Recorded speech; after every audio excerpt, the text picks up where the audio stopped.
Hello friends, तो आज की इस वीडियो में हम क्लास 11 फिजिकल एजुकेशन का चैप्टर सेकंड कंप्लीट करने वाले हैं। ओके, चैप्टर 1 ऑलरेडी पब्लिश्ड है, अब इसको देखेंगे हम। तो इस चैप्टर में टोटल 5 टॉपिक्स हैं, इसी के इर्द गिर्द हमारा चैप्टर घूमने वाला है। तो सबसे पहले हम देखेंगे WHO के अकॉर्डिंग किस वर्ष के व्यक्ति को क्या व्यायाम करनी चाहिए और क्या चीज़ें नहीं करनी चाहिए। और सेकेंड है, हम कुछ विकृतियाँ देखेंगे, हड्डियों में डेवलप होती हैं मेनली, इसकी चीज़ें देखेंगे हम, जैसे कि नोकनी, फ्लैट फुट, ये सारी चीज़ें हम इसके अंतर्गत पढ़ने वाले हैं। और थर्ड है, हम महिलाओं की भागीदारी के लाभ देखेंगे खेलों के अंदर, यानी कि उन्हें फिजिकली, मेंटली एंड साइकोलॉजिकली कौन कौन से बेनिफिट्स मिलते हैं। फोर्थ है विशेष विचार। ये दो टॉपिक महिलाओं के ऊपर केंद्रित रहने वाले और सबको जानने चाहिए, यानी कि मासिक धर्म क्या है, उसके अंतर्गत विकार आ जाता है या अनियमितता आ जाती है, उसको देखेंगे। और फिफ्थ है महिला एथलीट ट्रायड। ट्रायड में 3 चीज़ें आ जाती हैं, यानी कि जैसे हड्डी कमज़ोर हो जाती है, ओके, ऐसी 3 चीज़ें आती हैं, मैं आपको डिटेल में समझाऊंगा, जो एक साथ दर्शन देती हैं, उसे महिला एथलीट ट्रायड कहते हैं। ओके, तो एक एक करके हम सबको देखते हैं। और ये जो चैप्टर है इसमें मैं सिंपल और शॉर्ट रखने की कोशिश करूंगा, वो सारी चीज़ें आपको प्रिसाइजली मिलने वाली हैं। ओके, तो सबसे पहले हम WHO का एक चार्ट देखते हैं, जिसके अकॉर्डिंग क्या करना है क्या नहीं करना। तो इधर एज है और इधर सारी चीज़ें मेंशन है। तो सबसे पहले 1 वर्ष से जो कम है उनको क्या कहते हैं, शिशु कहते हैं। उनके लिए सारी एक्टिविटी देखते हैं। उन्हें कई बार दिन में सक्रिय गतिविधि करनी चाहिए, जैसे विशेषकर पेट पर लेटना, यानी कि टमी टाइम। जो बच्चे पेट पर लेट कर हाथ पांव मारते हैं, उससे उनकी बॉडी फिजिकली एक्टिव हो जाती है, जिसके कारण वो विकास में सहायता मिलती है। ओके, तो बच्चों को करना चाहिए 1 साल से जो नीचे है, और उनको मोबाइल फ़ोन स्क्रीन टाइम बिल्कुल कम रखना चाहिए, यानी कि मोबाइल, टीवी कुछ भी नहीं देना चाहिए उन्हें। और उनको जो नींद है वो 14 से 17 घंटे तक की देनी चाहिए।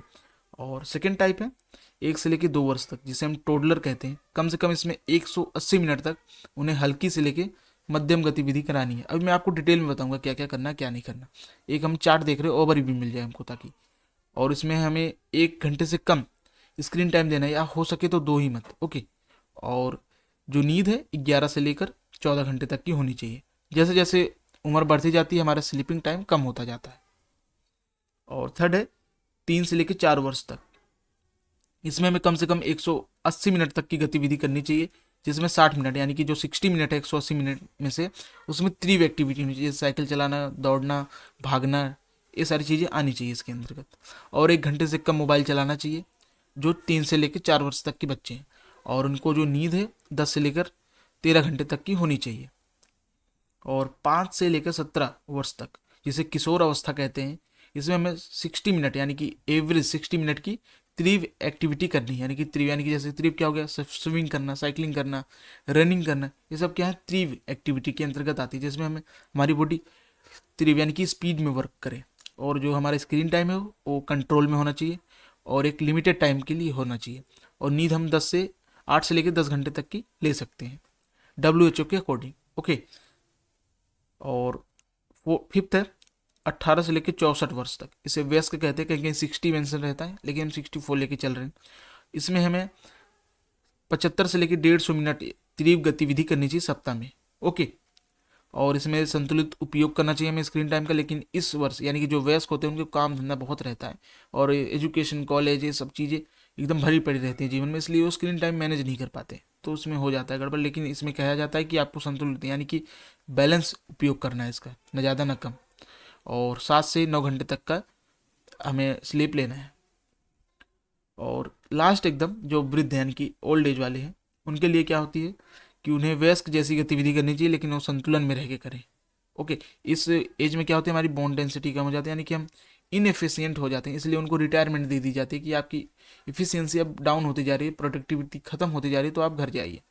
ठीक है, तो इसी के साथ हमें भी जो एक्टिविटी हो उसमें भी थोड़ी गिरावट आनी चाहिए, लेकिन उसमें एकदम कंसिस्टेंसी होनी चाहिए। और जो स्क्रीन टाइम है वो भी सीमित होना चाहिए, क्योंकि इस एज में जो बॉडी हो ढलने लग जाती है। और जो नींद है 7 से लेकर 8 घंटे तक होनी चाहिए, लेकिन इसमें फिजिकल एक्टिविटी मस्ट है। ओके, वृद्ध अवस्था में जरूर करना चाहिए, और जब बूढ़े हैं तब करना चाहिए। अगर आप किशोर हैं और वयस्क हैं, इसमें तो आप करते रहते, खाना बनाना, इधर उधर टहलना, पढ़ना लिखना, स्कूल जाना और स्पोर्ट्स खेलना, इसमें हम ना चाहते हुए भी अपने लिमिट से बाहर एक्टिविटी कर जाते हैं। लेकिन हमें जब हम वृद्ध हो जाते हैं तब हमें स्पेशली एक्टिविटी का ध्यान रखना चाहिए, क्योंकि अगर हम वर्क नहीं करते तो बॉडी इनएफिशिएंट हो जाती है, जिसके कारण बहुत सारी बीमारियां आ जाती हैं। ओके, तो एक ओवरऑल चार्ट था किस वर्ष के लिए क्या करना चाहिए, स्क्रीन टाइम नीड कैसी होनी चाहिए। अब हम इनको डिटेल में देखते हैं वन बाय वन। तो जो एक वर्ष से नीचे जिसे शिशु कहते हैं, उसके लिए WHO ने स्वतंत्र गति को अत्यंत आवश्यक माना, यानी कि उसको इंडिपेंडेंट गति करनी चाहिए। और पेट के भले यानी कि टमी टाइम उसको जरूर चाहिए, ताकि उसकी मांसपेशियाँ और उसका मस्तिष्क विकसित हो सके। आपने बहुत सारे बच्चों को देखा होगा, वो पेट के बल लेट कर दांत दिखाते हैं और हाथ पांव इधर उधर मारने की कोशिश करते हैं, जिससे उनकी जो बॉडी हो फिजिकली एक्टिव रहती है। और स्क्रीन टाइम नहीं देना चाहिए, क्योंकि स्क्रीन टाइम से उनकी भाषा विकास यानी कि उनकी लैंग्वेज डेवलपमेंट कम हो जाती है और उनका कंसंट्रेशन एकदम खराब हो जाता है। और उन्हें पर्याप्त नींद देनी चाहिए, ताकि उनका मानसिक यानी कि मेंटली वो प्रॉपर तरीके से विकसित हो पाए। जो बच्चे छोटी सी उम्र में फ़ोन देखने लग जाते हैं और वो फिजिकली एक्टिव नहीं रहते, वो बड़े होके उनका जो माइंड है एकदम लॉस्ट हो जाता है। ओके, और उनकी भाषा में भी बहुत सारी दिक्कतें आती है, वो कम्युनिकेट नहीं कर पाती इजली। और नेक्स्ट है 1 से लेकर 2 वर्ष तक, जिसे हम टोडलर कहते हैं। इसमें क्या करना चाहिए, उन्हें चलना दौड़ना खिलौने से खेलना सब सारी गतिविधि आनी चाहिए उसके अंतर्गत। और लंबे समय तक बैठा कर रखना हानिकारक, यानी कि जो 1 से 2 वर्ष के बच्चे होते हैं उनको बैठा कर रखना हानिकारक होता है, नहीं तो उनके अंतर्गत विकृति आ जाती है। ठीक है, आपने भी किसी बच्चे को बैठाने की कोशिश की होगी, बड़े लोग बोलते हैं इसको मत बैठाओ। ठीक है, अभी हड्डियां नरम है, तो अभी इसके अंदर विकृति आ गई तो लंबे समय तक रहने वाली है, तो इसलिए उनको बैठाना चाहिए। और स्क्रीन टाइम बिल्कुल नहीं देना चाहिए। ओके, 3 से लेकर 4 वर्ष तक, इसके अंतर्गत हमें ऊर्जा युक्त गतिविधियों पर जोर देना चाहिए, जैसे कि तेज दौड़ना कूदना खेलकूद आवश्यक होता है इसमें। और अधिक स्क्रीन टाइम से बच्चों को मोटापा आ सकता है, और उसकी लर्निंग स्किल्स है उसको भी प्रभावित कर सकती है स्क्रीन टाइमिंग। ओके, जो मैंने चार्ट दिया है उसी के ऊपर आपको फोकस रखना, बस मैं आपको एक डिटेल में दे रहा हूँ। अगर 5 मार्कर क्वेश्चन आ गया तो आपको लिखने में आसानी हो। आप जब 5 मार्कर क्वेश्चन आएगा तो आपको डेफिनेशन डालनी है। ठीक है, उस वर्ष के अंतर्गत कौन कौन से लोग आते हैं, फिर आपको बताना है कि उन्हें क्या करना चाहिए क्या नहीं करना चाहिए और कितनी नींद लेनी चाहिए। और इन्हीं सब जो टॉपिक्स लिखे हैं इन्हीं का एक छोटा सा निष्कर्ष यानी कि कंक्लूजन बनाकर आपको उसमें डाल देना है। 1.5 पेज या 1 पेज हो गया काफ़ी है। ओके, अब हम किशोर अवस्था को देखते हैं। प्रतिदिन कम से कम 60 मिनट का सक्रिय खेल और व्यायाम करना चाहिए, यानी कि कोई हम स्पोर्ट्स खेल सकते हैं 60 मिनट के लिए, या हम कोई जिम कर सकते हैं, या कोई व्यायाम कर सकते हैं, या योगा कर सकते हैं अपनी बॉडी को फिट रखने के लिए, और जिसमें हम खेल दौड़ साइकिल योग आदि कर सकते हैं। और इससे फ़ायदा क्या होगा, अगर हमें सारी एक्टिविटी कर रहे हैं तो हमारा मोटापा कम हो सकता है, आत्मविश्वास यानी कि सेल्फ कॉन्फिडेंस बढ़ सकता है, और मानसिक स्वास्थ्य में भी सुधार आता है। ओके, अब 5th है वयस्क। इसके अंतर्गत 18 से लेकर 64 वर्ष के लोग आते हैं, कहीं कहीं 60 भी मेंशन रहता है, या कहीं 62। कार्यशील आयु वर्ग में नियमित व्यायाम को जीवन शैली का हिस्सा मानते हैं। गतिविधि के लाभ, हृदय रोग में सुरक्षा मिलती है, मधुमेह यानी कि डायबिटीज़ कंट्रोल में आती है, और डिप्रेशन टेंशन जैसी चीज़ें से हमें छुटकारा मिलता है, और इसमें लंबे समय तक बैठना मना किया जाता है। लास्ट है वृद्ध अवस्था। ये 65 से ऊपर हो जाती है, या कहीं कहीं 62 या 60 से ऊपर। डिफरेंट नोटबुक्स में डिफरेंट टाइमिंग दी रखी है। तो इससे हम देखते हैं फ़ायदे। गिरने से खतरा कम हो सकता है, हड्डियाँ मजबूत रहती हैं। जब हम फिजिकली जो वृद्ध लोग हैं जो फिजिकली एक्टिव रहते हैं तो उनकी हड्डियाँ मजबूत रहती है, और मानसिक सक्रियता भी बनी रहती है, जिसके कारण संतुलन योग और हल्की मांसपेशियाँ मजबूत पर विशेष जोर दिया जाता है। ओके, तो हमारा पहला टॉपिक खत्म होता है। आप उस चार्ट को स्पेशली प्रेफर करो, और जो मैंने नोट्स दिखाए उसको लेस प्रेफर करना। ओके, वही चार्ट आप अपने पेपर में बना लो, उसको रीड करते हुए जाना है आपको। और नेक्स्ट टॉपिक है आसन संबंधी समान विकृतियाँ। ये हमारी हड्डियों में मेनली होती है, यानी कि स्केलेटन सिस्टम में, जैसे कि नौकनी होना, आपके पाँव जो हैं घुटने आपस में लड़ते हैं, या फ्लैट फुट हो जाना, कुबड़ निकल जाना आगे के पीछे के। ठीक है, 2-3 तरीके के कुबड़ होते हैं, राउंड शोल्डर हो जाना यानी कि कंधे झुक जाना, ये सारी चीज़ें होती हैं जिनको आसन संबंधी विकृतियाँ होती हैं, यानी कि जो ह्यूमन बॉडी का पोस्चर होता है ख़राब हो जाता है। एक ह्यूमन बॉडी का पोस्चर एकदम स्ट्रेट रहता है, ठीक है, और जब वो बैठता है अगर वही कुबड़ निकल जाएगा तो उसकी जो स्पाइन हो वो कर्व हो जाएगी। एक एक करके हम सब देखते हैं, ठीक है, ज़्यादा आपको टेंशन लेने की जरूरत नहीं है। ये देखिए, ये नॉर्मल स्पाइन है, ओके, जो कि एकदम स्ट्रेट है। स्ट्रेट मतलब थोड़ा उसमें झुकाव रहेगा लेकिन स्ट्रेट मानी जाएगी, ये नॉर्मल स्पाइन है। लेकिन जिसमें काइफोसिस हो जाता है यानी कि कुबड़ हो जाता है पीछे की तरफ, वो ऐसी हो जाती है। ठीक है, जैसे आपने आई मूवी में देखा था, वो जो लिंगेशन था वो हल्का सा बेंड हो जाता है और पीछे की तरफ कुबड़ निकल जाता है, वो काइफोसिस था। ठीक है, हम इसके लक्षण देखते हैं, हम कैसे पहचानेंगे किसी को काइफोसिस है या नहीं।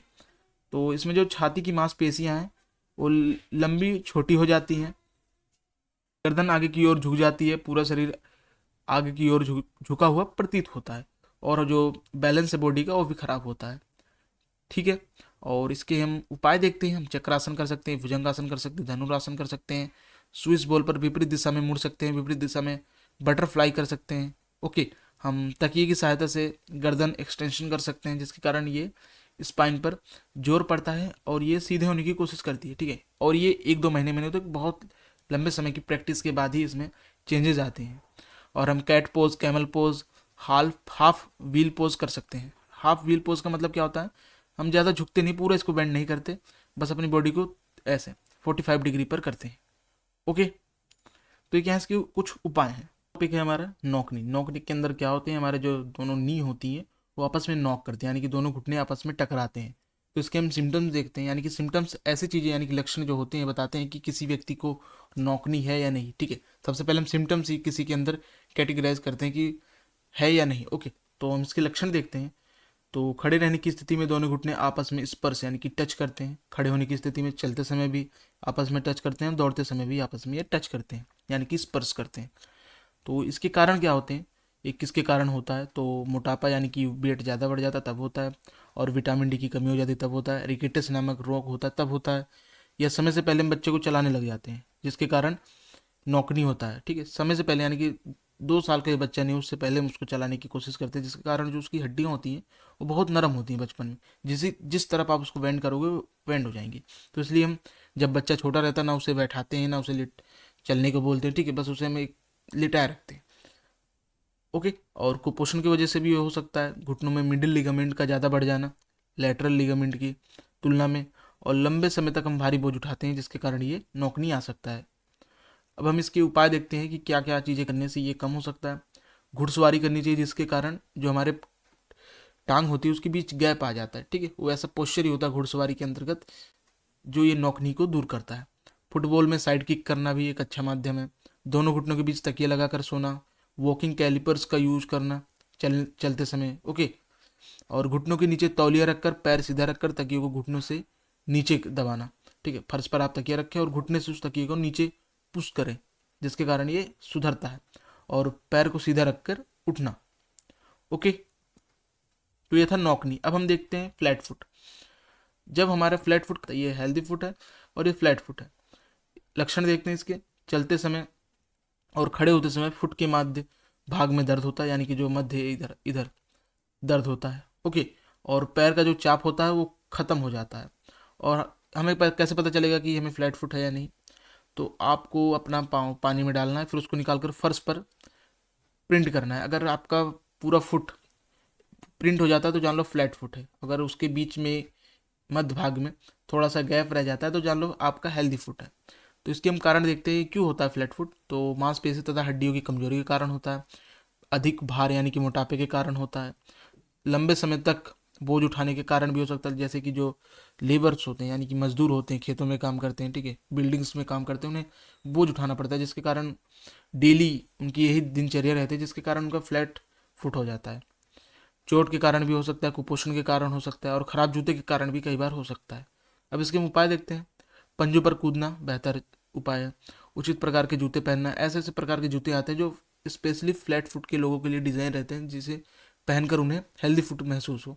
ज़मीन पर गिरे हुए छोटे पत्थरों को उठाना, पंजों पर चलना, तड़ासन करना, वृजासन करना, गेंद के ऊपर चलने वाले खेल करना, जूते के मध्य भाग में रुमाल रखकर पहनना, जिससे हमें हेल्दी फुट जैसा महसूस हो। ओके, नेक्स्ट हम विकृति देखते हैं। इसके अंतर्गत क्या होता है, जो हमारी स्पाइन होती है एक तरफ ज़्यादा उठ जाती है, मतलब एक कंधा ज़्यादा ऊपर निकल जाता है। जैसे कि आपने पुष्पा मूवी देखी होगी, उसमें जो लीड रोल है उसको ये विकृति थी। ठीक है, उसका एक कंधा ऊपर था एक नीचे था, और एक कूल्हा भी ऊपर रहता है, कूल्हा भी नीचे रहता है, और बॉडी हमारे डिसबैलेंस रहती है। तो इसके एक लक्षण देखते हैं जिससे पता चल जाए कि किसके अंदर है या नहीं। तो एक कंधा ऊपर एक कंधा नीचे रहता है, एक कूल्हा ऊपर एक कूल्हा नीचे रहेगा। शरीर का वजन एक पैर पर ज़्यादा रहता है और एक पैर पर कम रहता है। शरीर सीधा ना होकर एक तरफ झुका हुआ रहता है, यानी कि बॉडी जो है, बॉडी पोस्चर वो डिसबैलेंस हो जाता है। इसके उपाय देखते हैं। तैराकी करने से ठीक होता है। ओके, त्रिकोणासन करना, लटकना, लटकने से क्या होता है, दोनों जब हमारे शोल्डर्स पर प्रेशर पड़ता है तो ये हमारी स्पाइन जो है नीचे जाती है, ठीक है, लटक जाती है वजन के कारण, जिसके कारण ये स्ट्रेट होती है। प्लैंक करना, प्लैंक तो आप लोग अच्छे से जानते हैं, ऐसे व्यायाम करना जिसमें नीचे वाला कंधा ऊपर जाए तथा ऊपर वाला कंधा नीचे आए। ओके, तो ये सारी चीज़ें हैं इसके उपाय के। नेक्स्ट है धनुषाकार विकृतियाँ। इसके अंतर्गत क्या होता है, हमारा जो पाँव होता है धनुषकार, यानी कि धनुष आपने देखा होगा, उसका शेप कुछ डी टाइप होता है, ठीक है, ऐसे करके। तो ऐसे ही हमारा पाँव हो जाता है, ब्रैकेट समझ लीजिए आप, ब्रैकेट के रूप में हमारा टांग हो जाती है। तो इसके हम सिम्टम्स देखते हैं। दोनों घुटने के बीच दूरी ज़रूरत से ज़्यादा बढ़ जाती है। खड़े होने की स्थिति, चलने की स्थिति या दौड़ने की स्थिति में जो हमारा टांग है वो बाहर की तरफ घूम जाता है, और टांग की विकृतियाँ आकृति धनुषाकार हो जाती है। ओके, यानी कि एक इसमें ब्रैकेट सा बन जाता है, ब्रैकेट वाली टांग, यानी कि जिसे हम धनुषाकार भी कह सकते हैं। अब इसके हम कारण देख लेते हैं क्यों होता है लोगों को। तो जो हमारा लैटरल लिगामेंट है मीडियल लिगामेंट से ज़्यादा बढ़ जाता है, तथा हड्डियाँ और मांसपेशियाँ कमज़ोर हो जाती हैं, जिसके कारण धनुषाकार टांगें आ जाती हैं। लंबे समय तक सुखासन में बैठे रहना या गलत तरीके से चलना इसके कारण है। ओके, तो हमें हमेशा राइट पोस्चर अपनाना चाहिए और राइट तरीके से वॉक करनी चाहिए, जिसके कारण हमारी विकृतियाँ ठीक रहें, ठीक है। अब हम इसके उपाय देख लेते हैं, क्या क्या करने चाहिए और क्या चीज़ें नहीं करनी चाहिए। तो हमें वॉकिंग कैलिपर्स का यूज़ करना चाहिए, घुटनों की मालिश करनी चाहिए, घुटनों के आसपास की मांसपेशियों की शक्ति बढ़ाने वाले व्यायाम करने चाहिए, जैसे कि हम अपने लेग को एक्सटेंशन कर सकते हैं। लेग मतलब आपको अपने टांग को खोलना और बंद करना है, ठीक है। और योग पट्टियों की सहायता से दोनों पैर को सीधा करके बांधे और गो आसन की स्थिति में बनाना, ठीक है। यानी कि दोनों हम योग पट्टियों के माध्यम से हम पैरों को सीधा करके बांध सकते हैं, फिर हम एक गौ आसन कर सकते हैं जिससे सुधार आए। और हम रोल अप कर सकते हैं, बैलेरिना आर्म्स कर सकते हैं, गरुड़ आसन कर सकते हैं। सब क्या है, इसके उपाय हैं धनुषाकार विकृति को ठीक करने के लिए। ओके, तो हमारा सेकंड टॉपिक खत्म होता है, थर्ड टॉपिक आ गया, जिसके अंतर्गत हम देखेंगे अगर महिला खेल में यानी कि स्पोर्ट्स में पार्टिसिपेट करती है तो उसके ऊपर क्या लाभ पड़ेंगे। लाभ तीन टाइप के पड़ेंगे, शारीरिक, मनोवैज्ञानिक और सामाजिक। ओके, फिजिकली, साइकोलॉजिकली और सोशली।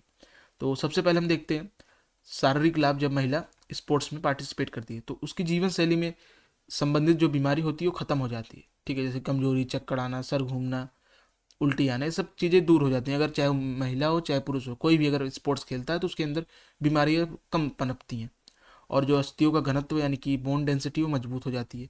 जो प्लेयर स्पोर्ट्स खेलता है उसकी बोन डेंसिटी बहुत ही मजबूत होती है। आप फुटबॉल प्लेयर को उठाइए, उसकी हड्डियाँ अधिक मजबूत रहेंगी एक नॉर्मल इंसान से, क्योंकि वो हड्डियों के ऊपर ज़्यादा बल देता है।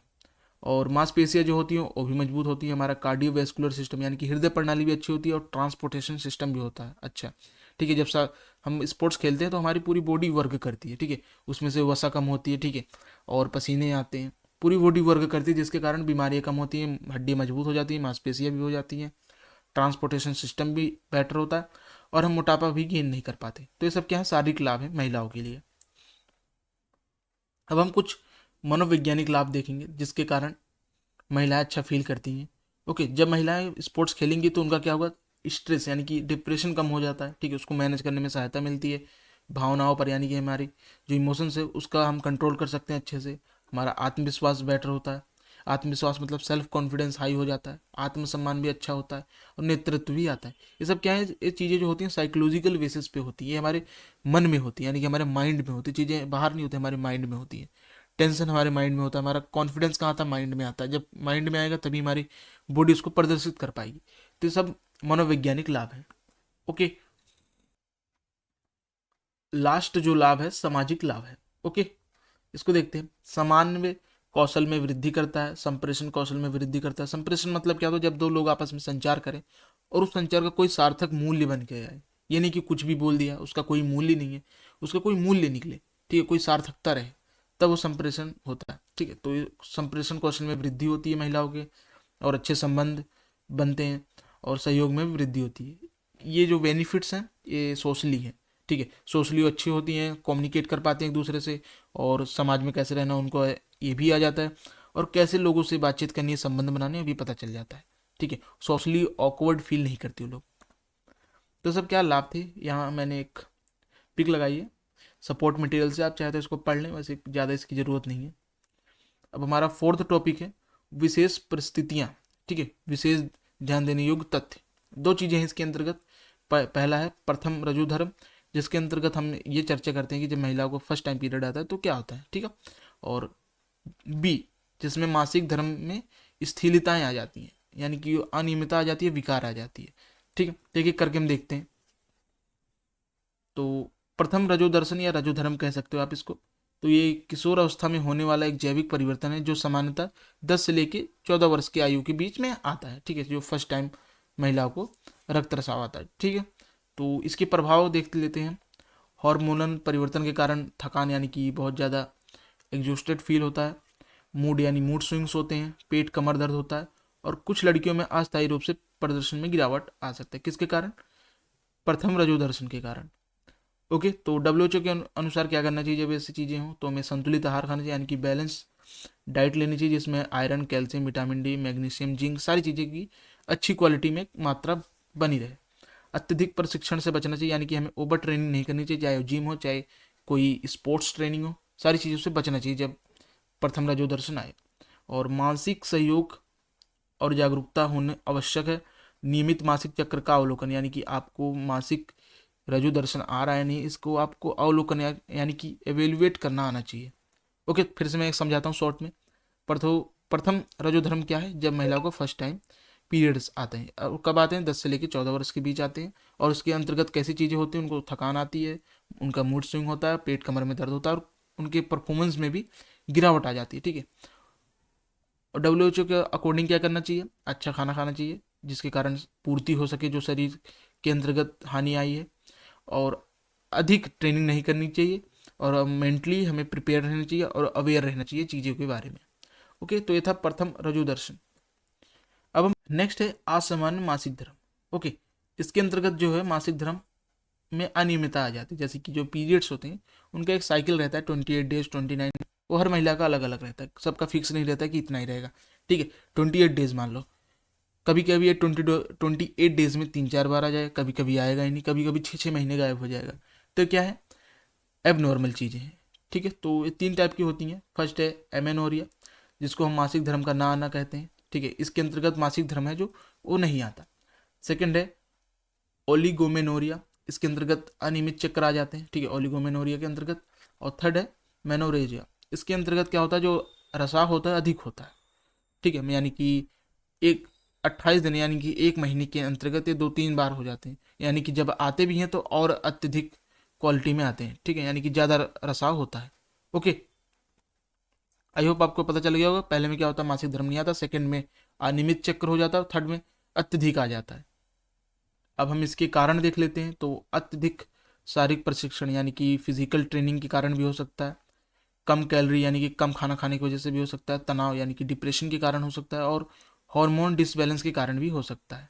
ये सारे कारण हैं डिसफंक्शन के। ओके, अब इसके हम दुष्प्रभाव यानी कि साइड इफेक्ट देख लेते हैं। हड्डियाँ कमजोर हो जाती हैं, थकान और चक्कर आता है, प्रजनन स्वास्थ्य यानी कि बच्चा कंसीव करने में भी दिक्कत आती है।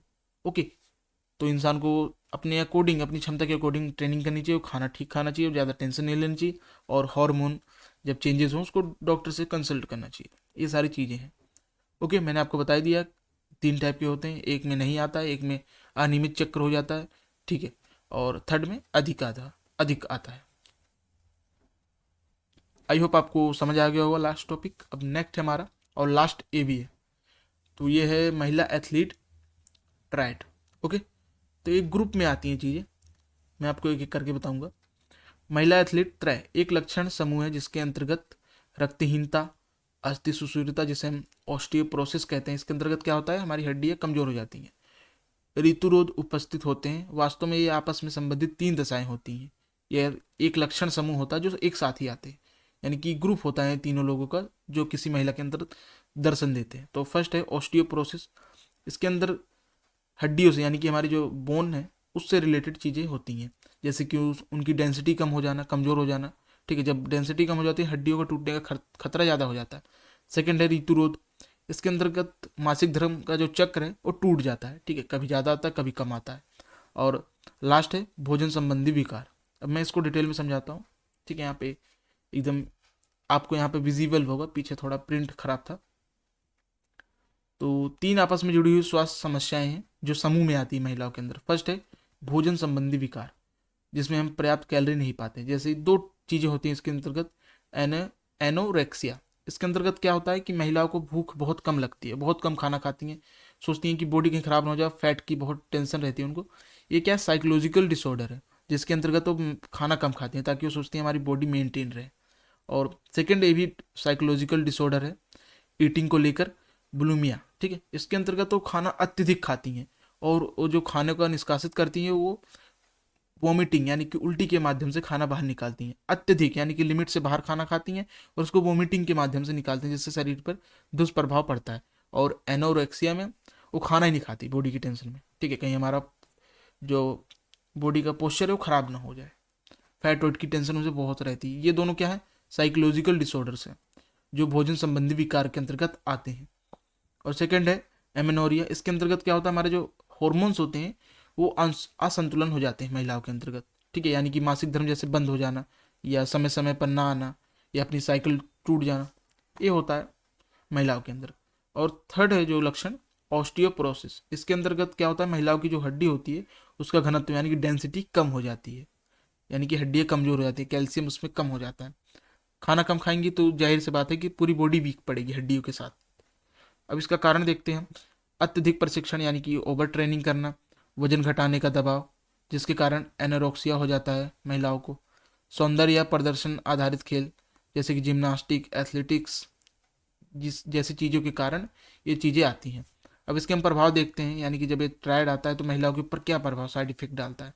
तो हड्डी टूटने का खतरा बना रहता है जब ऑस्टियोपोरोसिस रहता है। प्रदर्शन में गिरावट आ जाएगी, जब आपकी हड्डी मजबूत नहीं रहेगी आप चल नहीं पाओगे, दौड़ नहीं पाओगे, घर का बेसिक काम भी नहीं कर पाओगे। ओके, और दीर्घकालिक प्रजनन समस्या आ सकती है। ठीक है, यानी कि बेबी कंसीव करने में भी दिक्कत आ जाती है। ओके, तो ये क्या है, फीमेल एथलीट ट्रायड है। ओके, आई होप मैंने आपको अच्छे से अपना वेस्ट दिया समझाने के लिए। अगर कोई भी दिक्कत है तो आप कमेंट करना, मैं उस टॉपिक को स्पेशली अलग से कवर कर दूंगा। थैंक्स फॉर वॉचिंग, हम मिलते हैं किसी नेक्स्ट वीडियो में। मैं अपना 3rd चैप्टर डाल दिया हूँ और ऑलरेडी सारे चैप्टर आने वाले हैं। ओके।